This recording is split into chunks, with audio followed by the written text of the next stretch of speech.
Quase não é preciso dizer que tais princípios políticos provocaram ira e escárnio no meio da inteligência de Bloomsbury, na época de Eliot, ainda que a sua influente reputação como poeta e a força de sua personalidade tivessem calado até certo ponto os clamores contra o seu toryismo. Em anos recentes, vários críticos têm se esforçado em ignorar a política de Eliot como um todo, como se fosse relevante, enquanto alguns o condenaram maliciosamente como um inimigo da democracia e da igualdade de condições. Chega até a ser engraçado ver Eliot denunciado por causa de sua fé cristã e de sua política feudal, por professores com estabilidade de emprego, alguns deles desfrutando de salários acima dos $100.000 anuais, cheios de confortos e paparicos, com fileiras cerradas de digitadores de texto e contínuos, com abundantes fundos para viagens e pesquisas um tanto duvidosas, recebendo generosas pensões após se aposentar e da eventual carga de obrigações letivas de 1 ou 2 seminários semestrais. Esses professores universitários e cavalheiros que pregam doutrinas igualitárias, tais pedantes sem imaginação que, caso um regime socialista viesse a ser estabelecido neste país, teriam tais condições e privilégios enormemente reduzidos. Eliot teve dificuldades financeiras até os últimos anos de vida, e quando por fim recebeu o Prêmio Nobel de Literatura em 1948, a única soma substancial recebida ao longo de toda a vida foi rapidamente destituído de uma parcela significativa do dinheiro pelo leão do Inland Revenue. O Papa da Russell Square, como era chamado por algumas pessoas do seu pequeno escritório na firma Faber Faber, onde eu visitei algumas vezes durante a década de 1950, contemplava com certo desprezo a turma de literatia da esquerda, alguns dos quais eram simplórios em política e outros oportunistas e inescrupulosos. O que poderia ser dito daquela turma de Londres é que eram menos tolos do que a turma de escritores ou aspirantes escritores de Manhattan. Como dizia Eliot, a pior forma de exílio para um escritor norte-americano era morar em Nova York, o que ainda é assim.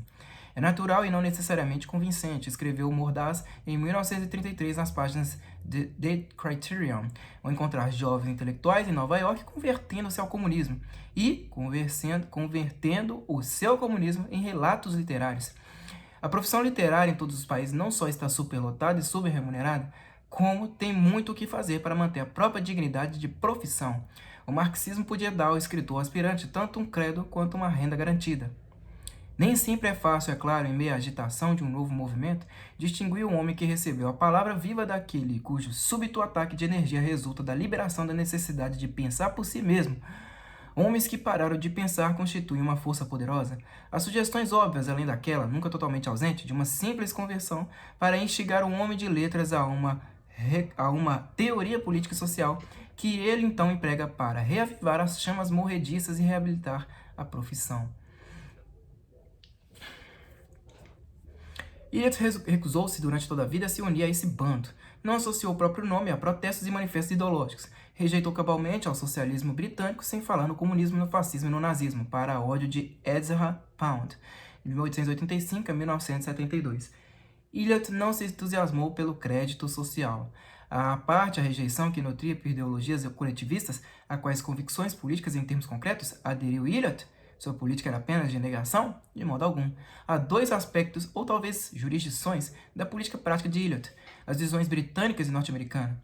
Permite-me primeiramente dizer algo sobre a visão eliotiana da política dos Estados Unidos, por ser esse o assunto mais breve. Certa vez, Eliot escreveu-me que os Estados Unidos, representados por sua família, haviam morrido com a derrota de John Quincy Adams, de 1767 a 1848, por Andrew Jackson, de 1767 a 1845, na disputa presidencial de 1828. O parente distante de Eliot, Henry Adams, de 1838 a 1918, havia feito uma observação parecida. Poderíamos dizer, então, que a política da família Eliot tinha sido muito similar à política dos parentes da família Adams, federalista enquanto continuasse a existir um partido federalista, desconfiada de uma democracia igualitarista austera na moral, arraigada na cultura da Nova Inglaterra. Essas visões e hábitos políticos foram transferidos por William Greenleaf Eliot, o avô de T.S. Eliot, para o Missouri. Permitir-me a liberdade de citar uma de minhas obras, um parágrafo do livro que escrevi sobre Eliot é pertinente aqui. O modelo político da juventude de Eliot foi um cavalheiro, tão real para um menino de St. Louis como se ainda estivesse sentado à cabeceira da mesa de jantar na rua Locust. O avô, que na verdade nunca conheceu o reverendo William Greenleaf Eliot, o descendente do vigário de Geoffrey Chaucer, de 1343 a 1400 no século XIX. O avô tinha sido um herói cristão e um pilar da comunidade visível, um conservador reformista, bem como um esteio da comunidade de almas. Em St. Louis, reformou escolas, fundou a universidade, tornou-se apóstolo da gradual libertação dos escravos, defendeu a União Nacional, foi líder de uma série de outras turbulentas causas de reforma, mas sempre à luz das coisas permanentes. A noção de perfectibilidade do avô e algumas outras crenças, entre elas o zelo em proibir bebidas fortes, T.S. Eliot rejeitaria. Todavia, para um adepto da tradição, um avô como esse deve pesar ao longo da vida mais do que todos os metafísicos políticos dos livros. Por eu também ter sido abençoado com um avô bem parecido com o de Eliot, nós nos entendíamos bem quando falávamos sobre política norte-americana. A profissão monárquica de Eliot, a propósito, significava acima de tudo apoio à coroa inglesa. Tornou-se um súdito britânico demonstrando a aprovação às monarquias tradicionalmente estabelecidas em outros lugares, como as que haviam sobrevivido ao teste do tempo e aos fortes frenesis revolucionários que se sucederam a ambas as guerras mundiais. Não tinha a menor intenção de pôr no comando dos Estados Unidos um monarca, tal como seu ancestral John Adams, de 1838 a 1918. E, não obstante, foram acusados de nutrir precisamente o mesmo projeto. Nos Estados Unidos, uma casa real teria sido uma imposição artificial e insustentável. Por não ter escrito quase nada sobre a realidade política dos Estados Unidos, é inútil aprofundarmos-nos aqui nos pontos de vista norte-americanos, a não ser para notar de passagem que T.S. Eliot tinha uma opinião negativa sobre o presidente Franklin Delano Roosevelt, de 1882 a 1945, e uma opinião favorável ao venerável senador Robert A. Taft, de Taft, 1889 a 1953. Simpatizava intensamente com o grupo de escritores norte-americanos chamado de agrarianos sulistas, e deles conhecia bem a Eileen Tate, de 1899 a 1979, um colaborador frequente da revista The Criterion. Foi influenciado pelas convicções políticas conservadoras de Irving Babbitt, seu orientador em Harvard, e de Paul Elmer More, os principais críticos literários do novo humanismo. Partilhava dos receios desses últimos em relação às tendências da democracia norte-americana, mas não propunha alterações à estrutura constitucional. Até um dia, no tocante às soluções norte-americanas, depositava esperança na restauração da educação, um assunto que analisou em certa profundidade numa série de palestras na Universidade de Chicago durante a década de 50.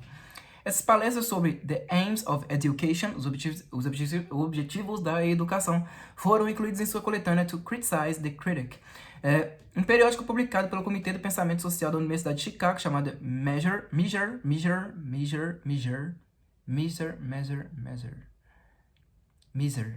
lançou as palestras de Eliot sobre educação logo que foram proferidas.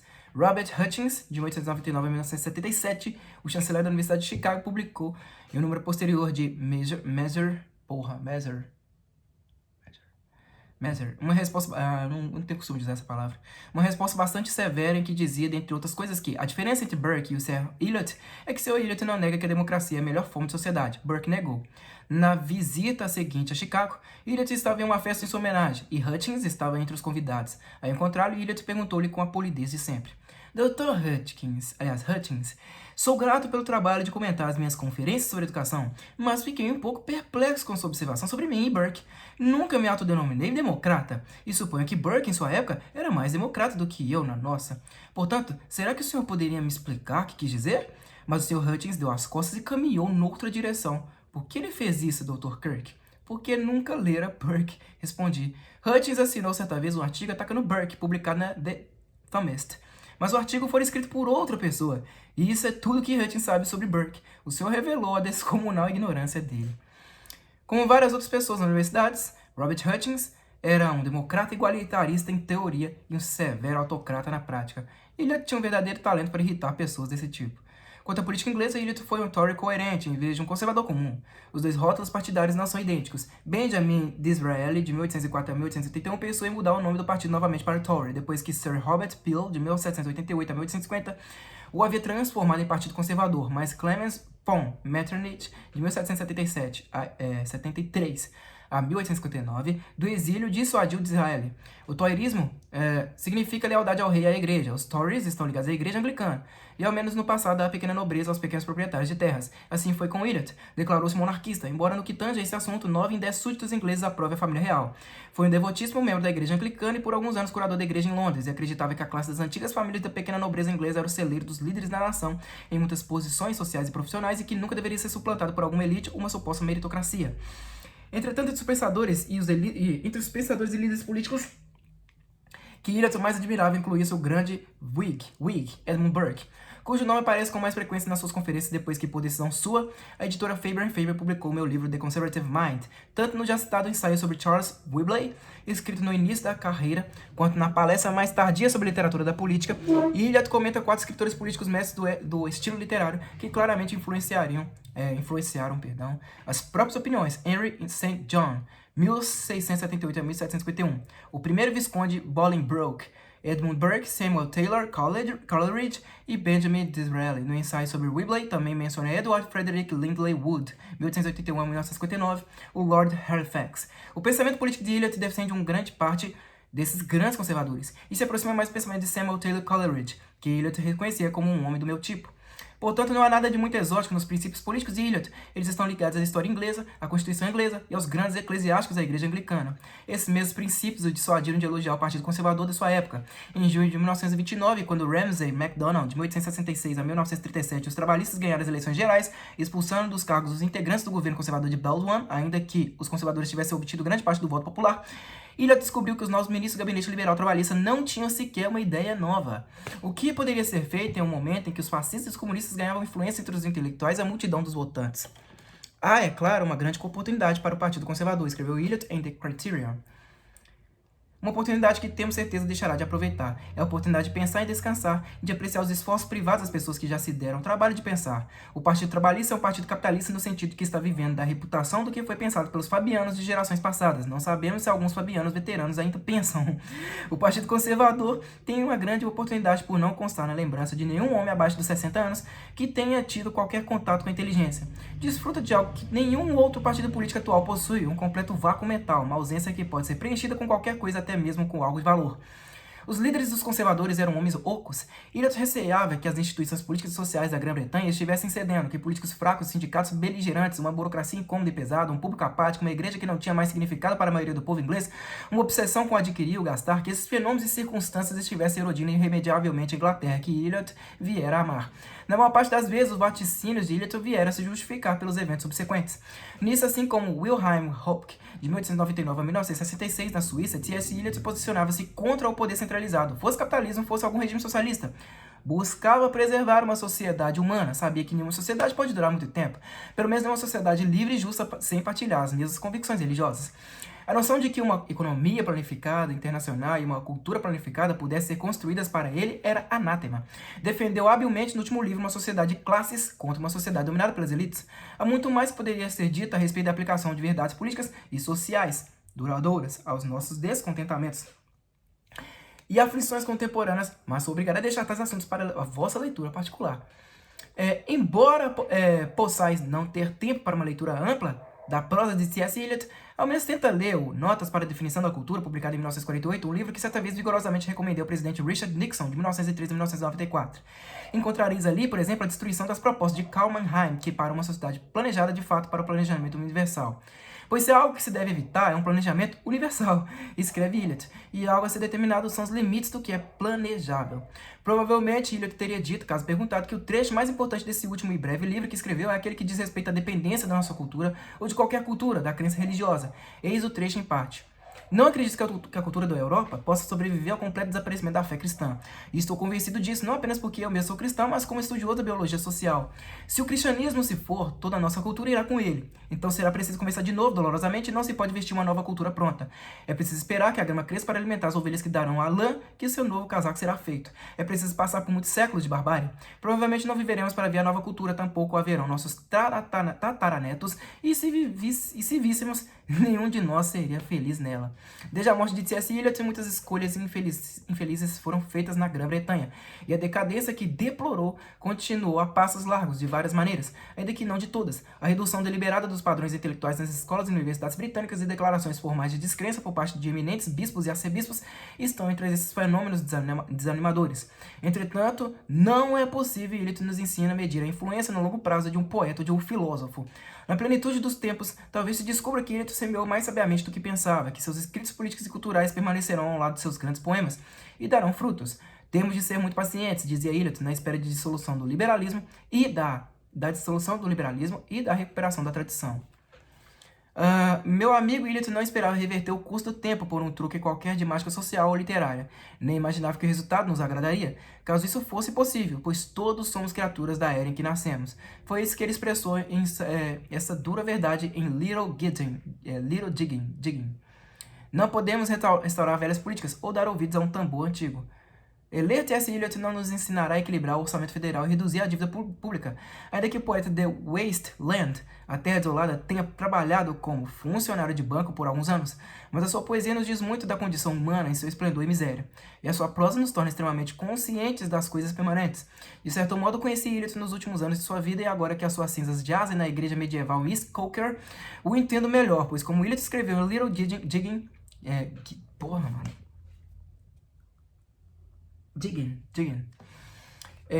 E o que não puderam transmitir os mortos quando vivos, podem eles dizer-te enquanto mortos. A comunicação dos mortos se propaga, língua de fogo, para além da linguagem dos vivos.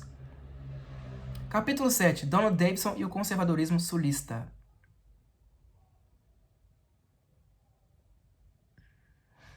Deixa eu ver aqui se eu pulei. Esqueci de citar no último vídeo. Na página 161 a gente tinha dado início ao capítulo 6, chamado A Política de T.S. Eliot. E agora a gente entrou no capítulo 7. Cadê?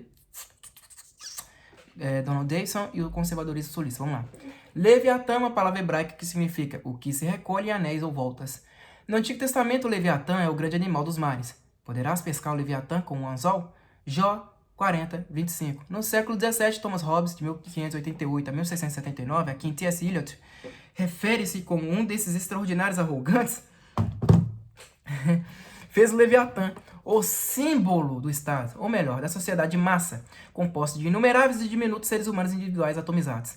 Mas aqui interessa-nos o Leviatã de Donald Davidson, de 1893 a 1968. Em 1938, muito antes do governo do presidente Lyndon B. Johnson, de 1908 a 1973, popularizar o slogan A Grande Sociedade, Davidson escreveu que o Leviatã é a ideia da grande sociedade organizada sob um governo nacional único e complexo, no entanto forte e altamente centralizado, mais propriamente motivado, em última análise, pelo desejo humano de prosperidade econômica de um tipo específico do que pelo desejo de liberdade pessoal. Os estados do sul dos Estados Unidos, que outrora formavam a confederação, são a região mais conservadora do país. Certa vez, Richard M. Weaver disse-me que a região do Médio Tennessee é a porção mais ao sul do sul. Foi lá no Médio Tennessee, perto da cidade de Pulaski, em 8 de agosto de 1893, que nasceu Donald Davidson. Certamente Davidson foi entre aqueles talentosos literatos norte-americanos que se autodenominaram Southern Agrarians, o mais formidável conservador, agrarianos sulistas. Como poeta, crítico literário, historiador e pensador político, Davidson foi um corajoso defensor das coisas permanentes nos Estados Unidos em uma época de mudanças radicais. Desde a formação da União em 1787, a tendência política dominante nos Estados do Sul tem sido a da resistência ao poder centralizador. Muito mais que qualquer outra região, o Sul se colocou contra o Leviatã, isto é, contra o Estado-nação onipotente, em constante expansão contra o que Alexis de Tocqueville, de 1805 a 1859, chamou de despotismo democrático. A coletividade política que reduz homens e mulheres a átomos sociais. Davidson flagelou os centralizadores, e isso numa época em que o presidente Franklin Delano Roosevelt estava fazendo o que queria com os Estados Unidos da América. Ao passar os olhos em 1938 pelos livros da biblioteca do estado do Michigan State College, como um esforçado aluno de segundo ano, encontrei por acaso um livro, na ocasião recentemente publicado pela University of North Carolina Press, intitulado The Attack on Leviathan, o ataque ao Leviatã, e com o subtítulo Regionalismo e Nacionalismo nos Estados Unidos. Fora escrito de modo eloquente, para mim, deu coerência às suspeitas que tinha a respeito das noções políticas populares da década de 1930. O livro é tão bom que pressupus que todos os norte-americanos inteligentes, ou quase todos, o estivessem lendo. Na verdade, como vinha saber anos depois, a editora University of North Carolina Press reciclou o papel dos livros após a venda de apenas algumas centenas de cópias. Claramente um ato de discriminação contra as visões conservadoras. Tive certa participação na republicação do livro por outra firma em 1962, e fico contente por ter realizado uma terceira edição em 1991, pois o Leviatã continua tão ameaçador em 1992 quanto era em 1938. O professor Davidson remou contra a maré da opinião dos intelectuais norte-americanos em 1938.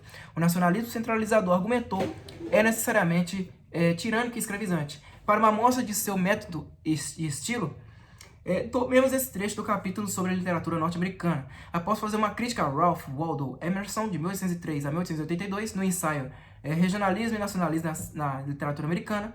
Em Still Rebels, Still Yankees, Ainda Rebeldes, Ainda Yankees, de 1957, o autor chega à conclusão de que os formadores de opinião de Nova York e Boston durante a década de 30 são herdeiros de Emerson. Em nossa própria época, os críticos metropolitanos estão fazendo prescrições nacionais que são igualmente parciais, embora um pouco mais confusas. Em uma sentença, asseguram-nos de que a unificação industrial dos Estados Unidos é desejável e inevitável, mas na frase seguinte declaram que a civilização produzida por essa via nos impõe uma escravidão espiritual e intolerável, da qual o artista não tem escapatória a não ser pelo uso dos chiboletes do marxismo e do freudianismo. Exaustivamente proclama que os Estados Unidos estão padronizados. Freudianismo, né? Exaustivamente proclama que os Estados Unidos são padronizados, mas raivosamente escarnecem do atraso rural de regiões que se mostram, no fim das contas, menos urbanas do que Nova York. Presunçosamente anuncia que os Estados Unidos têm de ser industrializados, mas zombo do Sr. Babbitt, do meio oeste, a criatura do industrialismo. Insiste com as províncias para que adote a sofisticação intelectual de metrópole da costa leste, mas entre si deplora a pobreza de temperamento moderno, cuja sofisticação nada de prazeroso lhes legou. Ora, poder-se-ia fazer, neste ano de 1992, uma descrição melhor da mentalidade de tais intelectuais norte-americanos? É claro que poderíamos utilizar a expressão a unificação industrial do mundo, no lugar dos Estados Unidos, pois hoje em dia todo mundo está sujeito a esses danos ambientais e descontentamentos sociais que já causaram imenso prejuízo nos países desenvolvidos.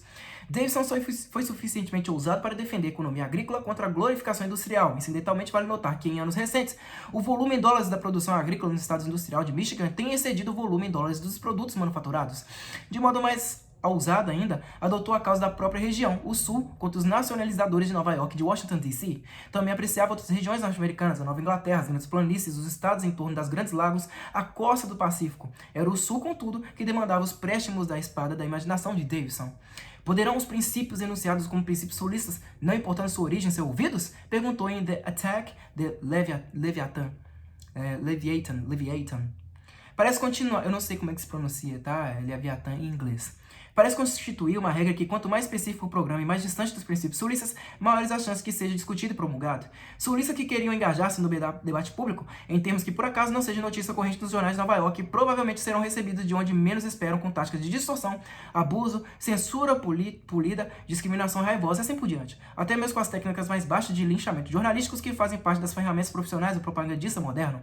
Esse é um método fácil e comparativamente certeiro, usado para desacreditar um oponente e, portanto, tirar dele a oportunidade de ser ouvido. Também é um meio fatal, visto que se tais modos de abordagem das questões públicas são encorajados e aprovados, isso quer dizer que a confusão prevaleceu. Os dias do livre e franco debate de ideias no Sul terminaram, somente os problemas de extrema conveniência poderão ser admitidos nos fóruns públicos e deparamos-nos com a perspectiva infeliz de nos tornarmos a região mais inerte e passiva dos Estados Unidos, ou mesmo de recair em divisões cegas e violentas, cujas forças reprimidas lançar-nos-ão uns contra os outros. Então a visão profética de Thomas Jefferson, de 1743 a 1826, tornar-se-á realidade, como na Europa acostumar-nos-emos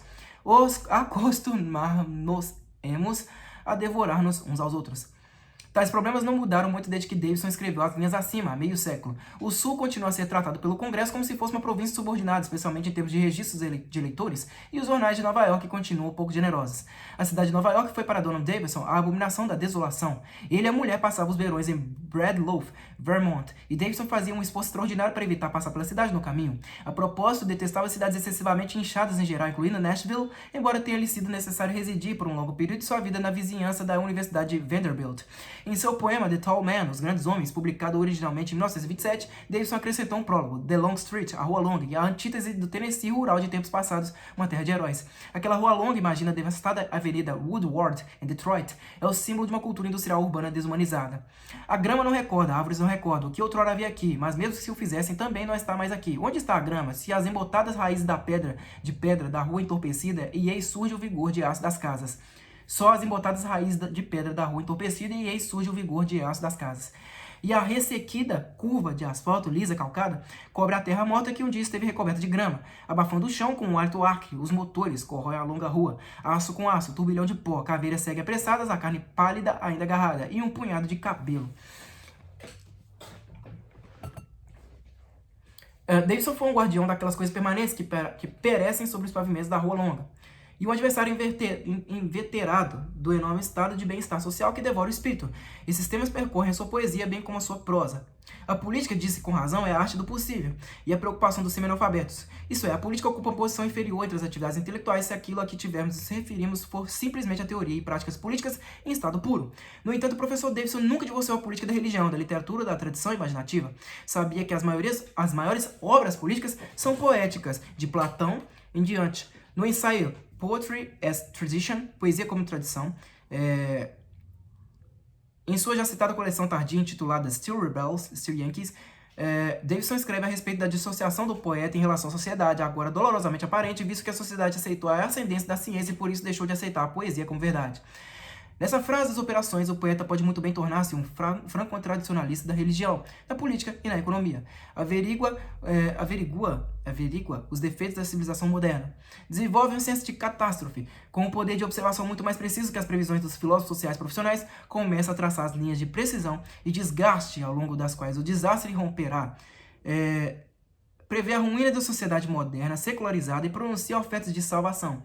Essas são desatendidas ou ignoradas. Então, sob os ouvidos moucos e os corpos despersonalizados da sociedade moderna, invoca a maldição do poeta. A maldição poética de C.S. Eliot foi aquela famosa despedida fatal. Assim expira o mundo, assim expira o mundo, assim expira o mundo. Não com uma explosão, mas com um gemido. Davidson, por mais que censurasse o que considerava uma época sensorial, não estava totalmente preparado para lançar uma maldição sobre a própria época. A tradição ainda tinha chance de reafirmar sua antiga força. Considerar esse trecho do ensaio Futurism and Archaism em Toynbee and Hardy, Futurismo e Arcaísmo em Toynbee e Hardy, publicado em Still Rebels Yankees. Não podeis fazer voltar o relógio. É a zombaria mais comum de nossos dias. Sempre aparece com um argumento como um argumento definitivo que qualquer modernista apresenta a qualquer tradicionalista, quando a pergunta é, o que faremos agora? Mas isso não é realmente um argumento, é uma provocação com a intenção de desacreditar o tradicionalista, colando-lhe o estigma de traidor de uma ideia de progresso tida como absolutamente válida e universalmente aceita. O objetivo era, além disso, envenenar a mente do próprio tradicionalista e perturbar a sua autoconfiança, ao insinuar que é um retardatário no grande cortejo do mundo. Sua crença em um bem comprovado acaba parecendo devoção nostálgica a uma mera ilusão de um passado enterrado. Sua oposição ao novo, não importando quão imprudente, antiestético, destrutivo ou imoral seja esse novo, é definida como uma rebeldia quixotesca diante do inevitável. Para utilizar um termo inventado por Arnold J. Toynbee, de 1889 a 1975, é um arcaísta. Por definição, está fadado ao fracasso. Permanecer fiel à tradição não significa cair um arcaísmo, disse Davidson à geração emergente. Quanto a fazer voltar o relógio, ora, como Davidson dizia, nem podeis adiantar o relógio, pois o tempo está além do controle do homem. Quando o futurista utiliza a metáfora da manipulação do relógio, percebe-se a revelação inconsciente de sua fraqueza. Quer sugerir que o seu projeto, e somente ele, está perfeitamente sincronizado com algum mecanismo científico central de causa e efeito que determina o curso dos acontecimentos humanos. Tal insinuação não tem qualquer base na realidade, já que o futurista quer, de fato, interromper qualquer conexão com o processo histórico de causa e efeito e substituí-lo por um processo imaginado e ideal de desenvolvimento futuro, quase científico, que nada mais é do que uma versão sociológica do darwinismo. Assim era o modo conservador de pensar de Donald Davidson. Caso tenha feito parecer um pouco abstrato, ora, o erro é meu. Era particularmente versátil, um colecionador de cantigas populares, um conferencista talentoso, um escritor de libretos, um historiador, mesmo que de tempos em tempos tenha sido ativo na complicada política do Tennessee. Davidson tinha total consciência dos gigantescos e graves erros das políticas públicas do século XX. Ao examinar o livro The Tennessee, The New River, Civil War to TVA, o Tennessee, o Novo Rio da Guerra Civil, TVA, de 1948, o segundo volume de sua história do Rio Tennessee, podemos encontrar capítulos que expõem de modo preciso os fracassos daquela enorme empreitada da Tennessee Valley Authority, tão ardorosamente recomendada pela imprensa de esquerda e pela maioria dos políticos de Tennessee, ainda assim erigida sobre falácias econômicas e sociais. Como pessoa, Davidson era um cavalheiro esbelto e austero, que raramente sorria. Sua conversa, mesmo assim animada, fazia dele um anfitrião gentil. Foi um soldado corajoso antes de eu nascer, e assim se portava. Até o fim viveu com dignidade, lamentando a destruição do decoro dentro das universidades. Certa vez caminhamos lado a lado no campus da Universidade de Vanderbilt. Contou-me como a maioria das árvores tinha sido cortada não havia muito tempo, para dar espaço aos automóveis. Isso já era bem ruim, mas para aumentar sua indignação, horríveis fileiras de parquímetros foram instaladas. Um sobrevivente militante do que chamava de antigo regime, Davidson falava com desprezo dos administradores de sua universidade. Os alunos o veneravam. De Ripton, Vermont, onde havia passado por muitos verões ensinando na prestigiosa Bradloff School of English, Davidson escreveu-me no dia 31 de agosto de 1954. Viver em Nashville e dar aulas na Vanderbilt University é muito desgastante para um Southern Agrarian, posso assegurar. Não existe de fato nada senão hostilidade. E não hostilidades. E não nos é possível sobreviver por um longo período sem um lugar onde possamos lamber nossas feridas por algum tempo. A administração da Universidade de Vanderbilt menosprezava os agrarianos e efetivamente recusava-se a aceitar os trabalhos de Donald Davidson ou de Ellen Tate, de 1899 a 1979, como donativos. A propósito, os sulistas letrados geralmente negligenciavam tais agrarianos, os mais ilustres filhos do sul de seu próprio tempo. Somente quando Nova York prestou atenção em Ellen Tate, Robert Penn Warren, de 1905 a 1989, John Crowell Ramsson, de 1888 a 1974, Andrew N. Lytle, de 1902 a 1995, e outros foi que o Sul aguçou os ouvidos. Como disseram, 7 cidades brigam agora por Homero falecido, nas quais Homero em vida mendigou o pão dormido. Temos ter aqui deixado apenas um resumo fragmentário do pensamento social de Donald Davidson. No entanto, passo agora alguns comentários gerais sobre os agrarianos sulistas e a questão premente do que fazer com o Leviatã. Há mais de 60 anos, quando estava na terceira série, na cidade excessivamente nortista de Plymouth, Michigan, 12 escritores sulistas publicaram um livro chamado I'll Take My Stand, The South and the Agrarian Tradition, Manterei firme a posição, o Sul e a tradição agrária. O livro fino, uma defesa apaixonada das coisas permanentes na cultura do Sul, tem sido discutido desde então, e aos poucos em torno dele foi surgindo uma literatura de assentimento ou de desaprovação. Jovens rapazes e moças que vão estudar comigo na minha fortaleza setentrional descobrem tal leitura, mesmo sem que façam qualquer comentário a respeito, e leiam os livros noite após noite até a hora tétrica das 3 da manhã. O humanismo cristão, a crítica severa à sociedade industrial de massas, a ojeriza ao comunismo e outras formas de coletivismo, o apego aos costumes do velho sul, na bravura e nos costumes, eram os princípios que uniam os 12 agrarianos que firmaram posição na Dixieland, na década de 1930. D-I-X-I-E-L-A-N-D. Os 12 ensaios foram aprovados por T.S. Eliot e alguns outros pensadores na época em que o livro foi publicado. No entanto, em geral, os agrarianos foram alvo de hostilidade e de escárnio. Hoje, por vezes, o livro é mais bem compreendido, pois estamos adiante do caminho em direção ao Averno. Como diz Lewis D. Rubin Jr., o manifesto I'll Take My Stand é uma censura ao materialismo, um corretivo à idolatria do progresso, uma reafirmação das necessidades estéticas e espirituais do homem. E porque o Sul chegou tão atrasado ao mundo industrial, o livro apela aos desejos guardados na memória do homem do Sul de uma vida sulista, tranquila e sem pressa, que existia antes da chegada das máquinas e das grandes autoestradas. Como tal, o livro constitui tanto um lembrete quanto um desafio. O que estáis a perder e que antes possuístes, tende certeza de que quereis descartá-lo totalmente? Apesar da considerável atenção dada nacionalmente a esses escritores agrarianos, não foi fácil encontrar quem os publicasse, ou caso os escritos já estivessem publicados, que os mantivesse disponíveis. No entanto, eles persistiram, e no longo prazo, os grandes talentos como literatos lhes deram por alguns anos mais, ou menos dos meus anos de faculdade, ascendência sobre o campo literário até mesmo em Manhattan. Uma preponderância leve que se estendeu até poucos anos, quando foi arruinada pelos oligarcas sórdidos da New York Review of Books. E mesmo nesse periódico, o Sul executou um contra-ataque de sucesso, mais evidente nas homenagens feitas a Flannery O'Connor, 1925 a 1964, e a Walker Percy, de 1916 a 1990. Como grupos agrarianos ilustraram bem a observação de Lionel Trilling, 1905 a 1975, de que os escritores do século XX que possuíam imaginação não eram liberais, decididamente não o eram. Os 12 sulistas, entre eles Donald Davidson, sabiam que o Sul iria mudar. Como Stark Young, de 1881 a 1963, o expressou no ensaio Not in Memoriam, but in Defense, não em memória, mas em defesa, na conclusão do livro, que uma mudança está em curso agora, por todo o Sul é evidente, e é igualmente evidente que mesmo mudando, ainda deve ser o Sul. Lembrando que não pode haver qualquer completude para o que quer que esteja fora da própria natureza, não havendo nada que avance, a não ser na própria espécie. Se assim não fosse, toda a natureza, a esta altura, já se teria esvaído em causa e loucura, sem nada mais restar. Entretanto, o ritmo de mudança do Sul tem sido mais rápido nessas últimas 6 décadas, e mais esmagador do que até os mais pessimistas dos 12 sulistas esperavam. A velha Nashville, lá dos fugitivos dos agrarianos no Tennessee, foi completamente demolida e enfeiada. A colina onde se encontra o Capitólio Estadual, projetado por William Strickland, de 1788 a 1854, foi sitiada pelas altivas torres de escritórios das burocracias estaduais e federais e dos sindicatos de professores. Muitas outras coisas em Nashville e em quase todo o Sul foram riscadas no mapa. Dentre essas perdas, podemos citar o desaparecimento dos estilos arquitetônicos meridionais. Junto com o declínio de uma determinada Dixie, veio uma relativa prosperidade econômica. Uma prosperidade de cidades com fábricas. O padrão rural de existência que os agrarianos louvavam ainda permanece e cai lá ao sul da linha Mason-Dixon. mas tem sido brutalmente castigado nos últimos 60 anos. Dos 12 sulistas, apenas um, o romancista, poeta e crítico literário Andrew Lytle, continua aqui na Terra dos Vivos. A modernidade tem feito muito mal em eliminar sulistas do seu tipo, em parte ao abolir, no Sul e em outras regiões, o tipo de educação que homens como Davidson, Lytle e Warren usufruíram. E o estado de bem-estar social tem se esforçado para pagar, ainda que empobrecido e culturalmente destituído, o antigo padrão rural do Sul, ou nesse particular também o de condados rurais setentrionais como aquele onde vivo, que resistiram pouco alterados até a construção das boas estradas. Seja como for, os agrarianos ocuparão um grande espaço nas histórias do pensamento e das letras norte-americanas. Estando os liberais dos Estados Unidos de hoje privados de inteligências, alguns membros da geração emergente estão encontrando na prosa e no verso de Donald Davidson e nos escritos de outros agrarianos o entendimento da ordem pessoal e social bem distantes das secas atitudes progressistas.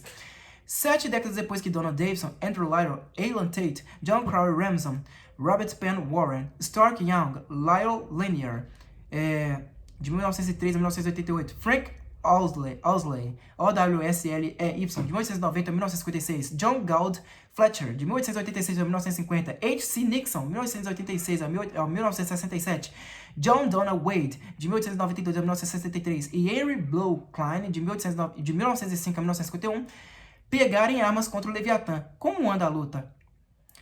Tal como os celtas do crepúsculo parece, os agrarianos saíram para a batalha diversas vezes, mas nunca para ganhar. Os fazendeiros norte-americanos talvez totalizem, neste momento, 5% da população nacional. O Sul foi subjugado pela segunda vez pelo governo federal e sofre uma segunda reconstrução política, embora desta vez a economia sulista não esteja de modo algum arruinada. A centralização do poder em Washington foi levada muito mais adiante por Lyndon Johnson do que jamais fora por Franklin Roosevelt.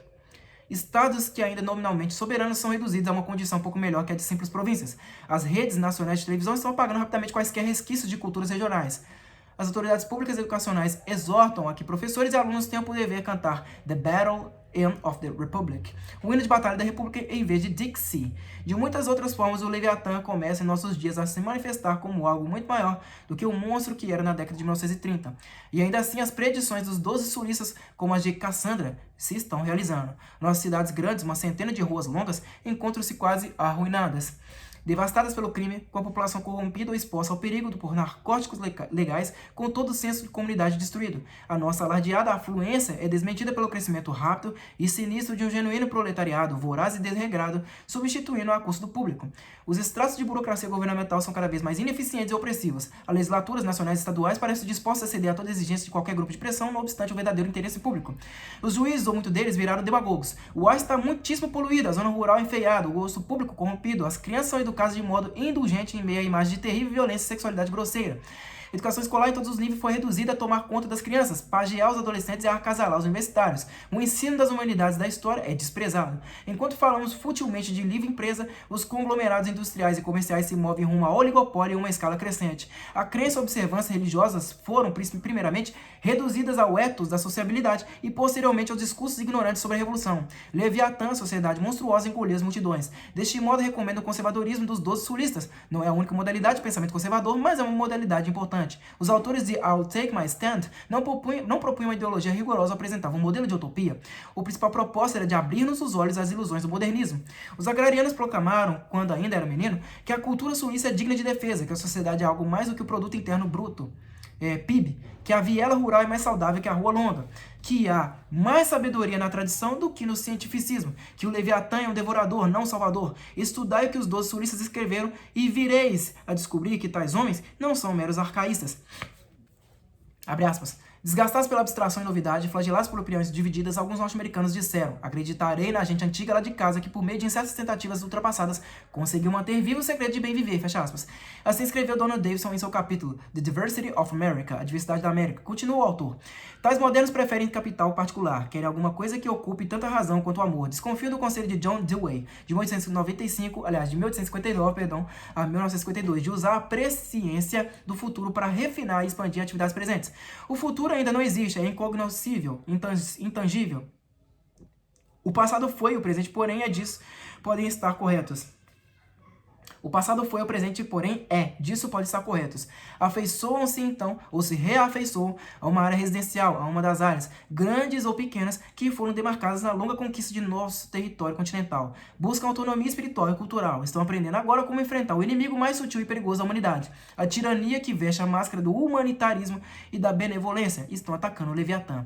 Amém ao que foi dito acima. Donald Davidson, velho amigo, agora na eternidade. Nesses anos da década de 1990, metade dos povos do mundo se levanta para desferir um golpe no Leviatã. Assim, quem sabe o corajoso livro de Davidson será mais bem compreendido e por mais pessoas do que o foi em 1938. Capítulo 8. A Economia Humana de Wilhelm Röpke. Permiti-me fazer algumas observações sobre Wilhelm Röpke, de 1999 a 1966, um dos maiores pensadores sociais do século XX e, por acaso, o principal arquiteto da recuperação econômica da Alemanha Ocidental ao fim da Segunda Guerra Mundial.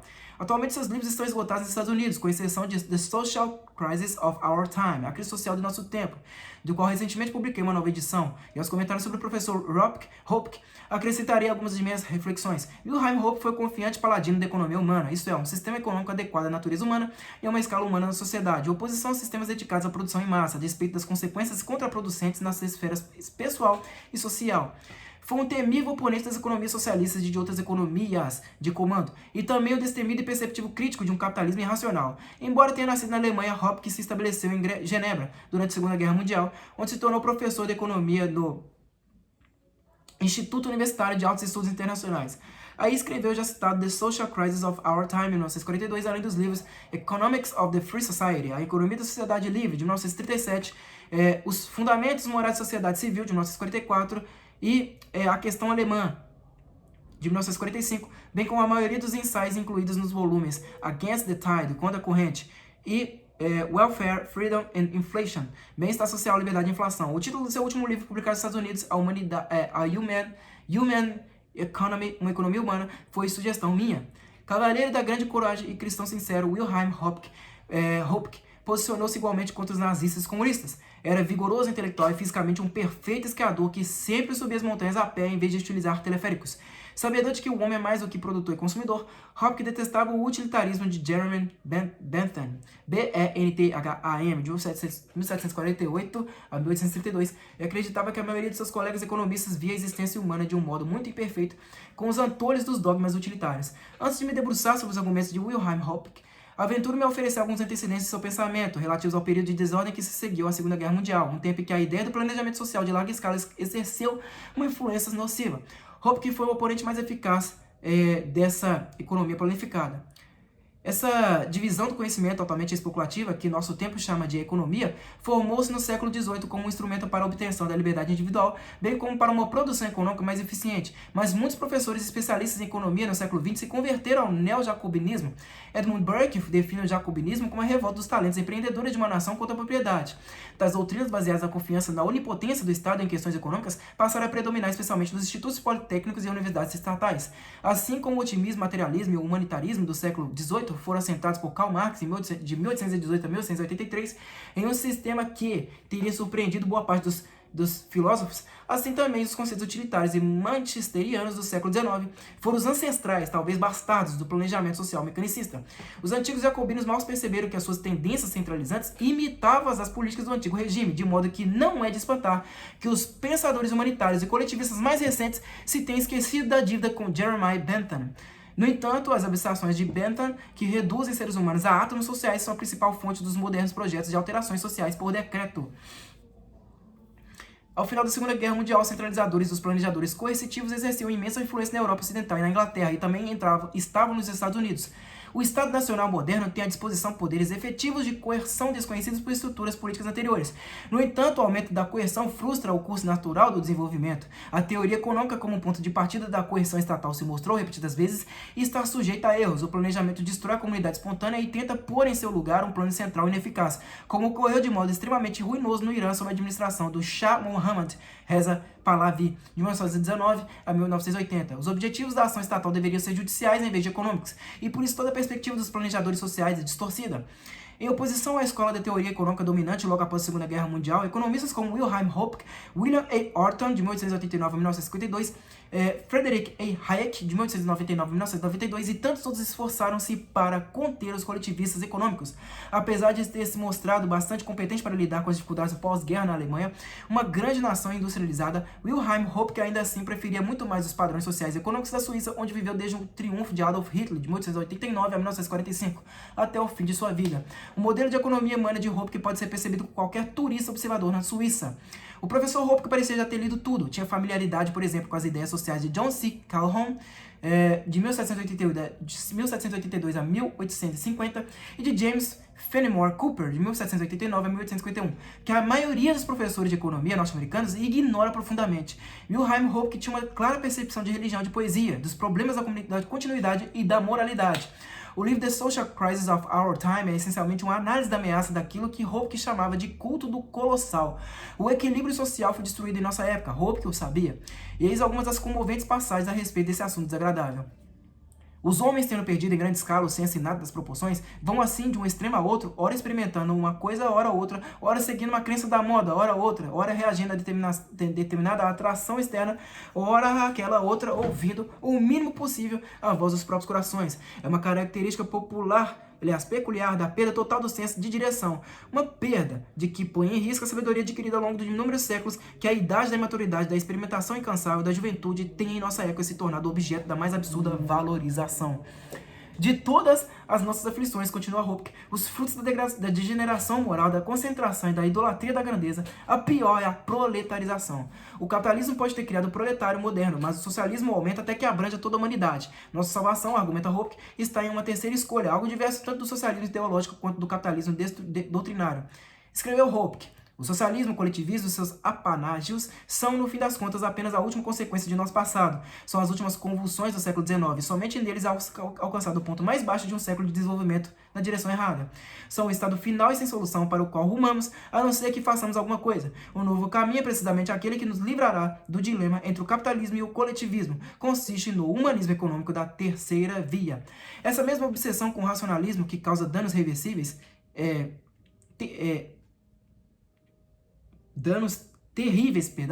à existência comunitária, também produz uma confiança cega na economia competitiva de mercado e leva a um individualismo insensível que, nas palavras de Röpke, no fim se revelou uma ameaça à sociedade e de tal forma desacreditou uma ideia fundamentalmente boa que acabou por favorecer a ascensão do coletivismo ainda mais perigoso. Num mundo em que os antigos pontos de referência foram eliminados, antigas lealdades ridicularizadas e os seres humanos foram reduzidos a átomos econômicos, os homens por fim se agarraram a qualquer coisa que lhes seja oferecida e poderão de modo fácil e compreensível sofrer o mesmo destino das rãs que na fábula pediram um rei e receber uma cegonha. É verdade.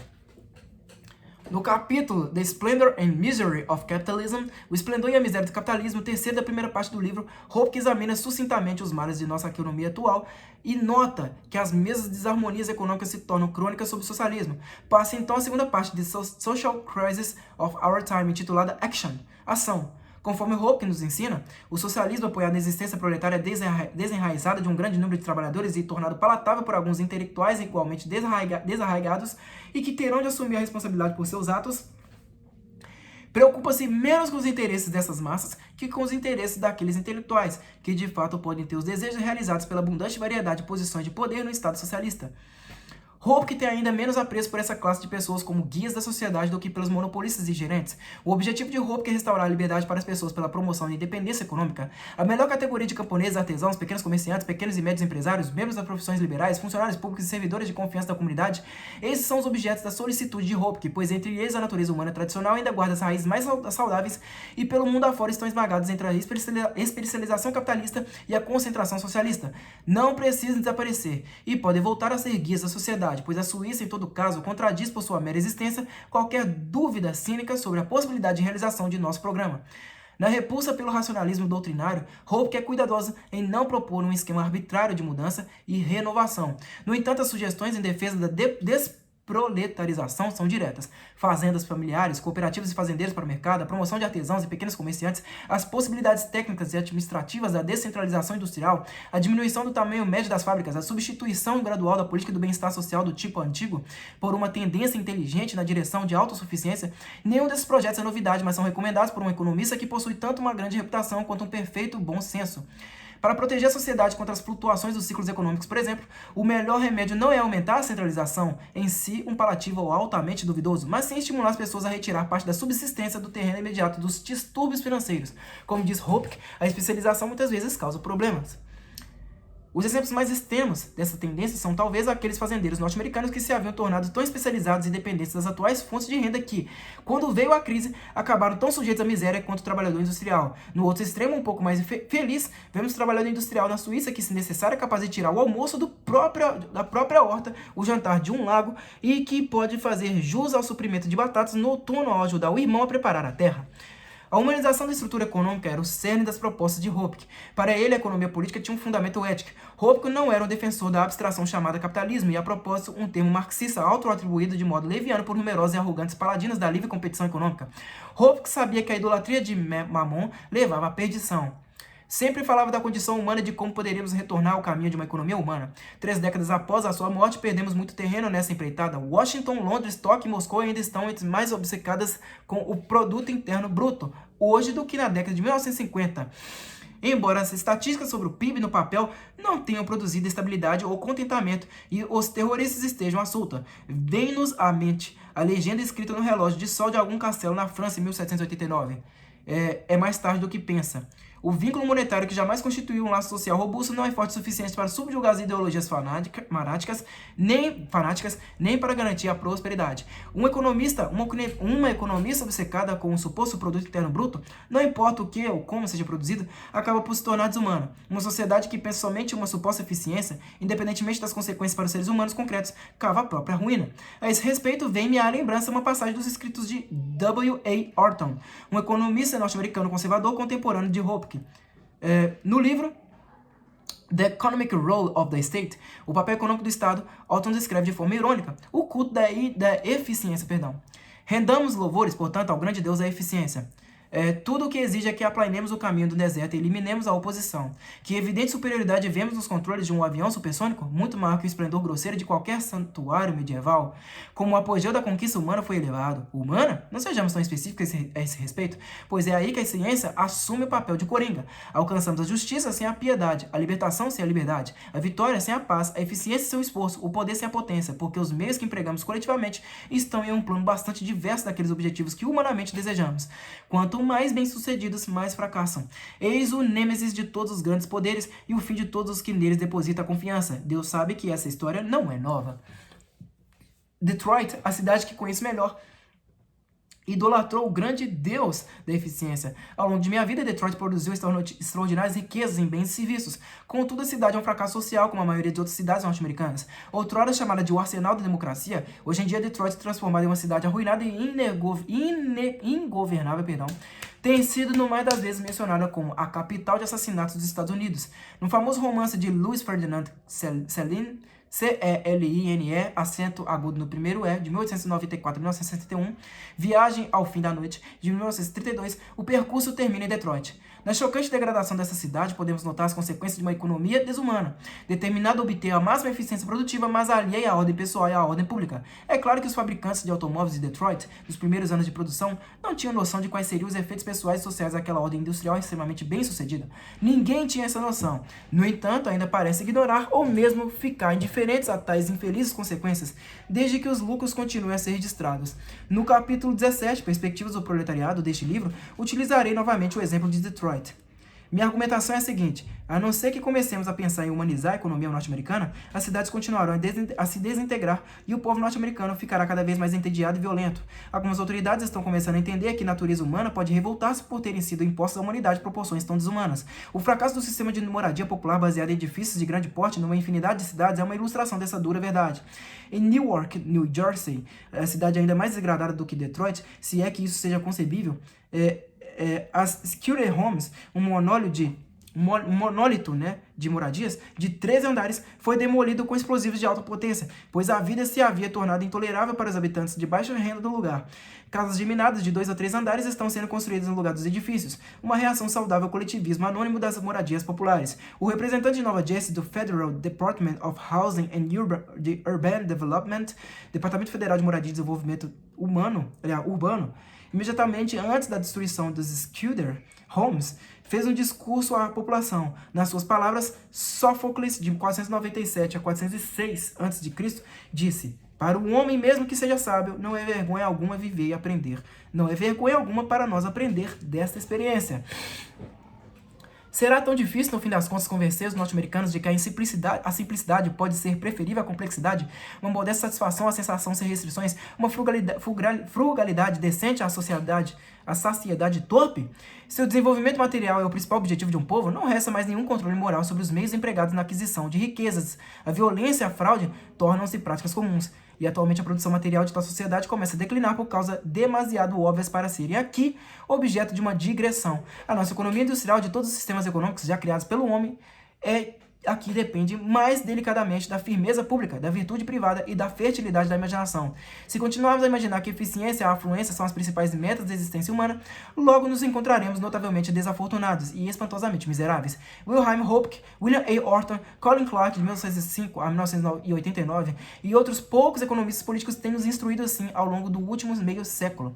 O presidente George A.W. Bush falou sobre a construção de uma América mais bondosa, mais gentil. Tal feito, tão desejável, necessita da imaginação humana. O estudo do pensamento de Wilhelm Hopke pode alimentar essa imaginação.